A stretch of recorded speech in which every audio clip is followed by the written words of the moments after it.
Julian Shehu ishte risia e madhe e kombëtares shqiptare për vitin 2025. Mesfushori i Widzew Lodze ka shpërblyer besimin e trajnerit Silvinho dhe tashmë gëzon vendin e tij si titullar. Deri tani janë treguar 3 klube të interesuara për shërbimet e 27 vjeçarit. Bëhet fjalë për Sporting Kansas City në Amerikë, Panathinaikos në Greqi dhe Valencia në Spanjë. Shehu pranoi në tetor që të rinovonte deri në vitin 2028 kontratën me Widzew Lodz. Në Poloni është zbuluar se ekziston një klauzolë veçantë për mesfushorin shqiptar.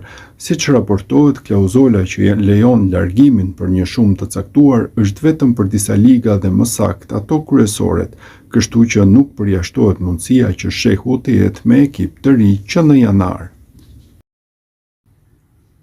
Julian Shehu e pret një ardhmë e ndritur. Mesfushori kombëtares ka hyrë në skenën e merkatos së Panathinaikosit sipas raportimeve të fundit që vijnë nga Polonia.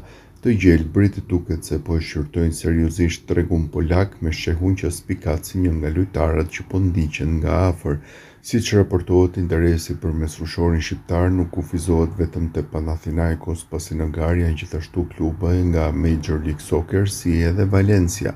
Megjithatë, skuadra greke po e vlerëson më shumë kujdes rastin e tij me synimin për të forcuar repartin e mesfushës.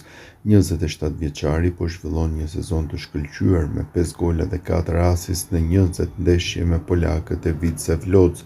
Një rol të rëndësishëm në këtë çështje luan dhe një detaj i kontratës së tij, pasi ajo përfshin një klauzolë lirimi që vlen vetëm për disa kampionate të nivelit të lartë. Paralelisht, Valencia nuk duket e gatshme të përmbush kërkesat financiare për transferimin e tij, gjë që mund t'i japë Panathinaikosit një avantazh në garën për shërbimet e mesfushorit shqiptar.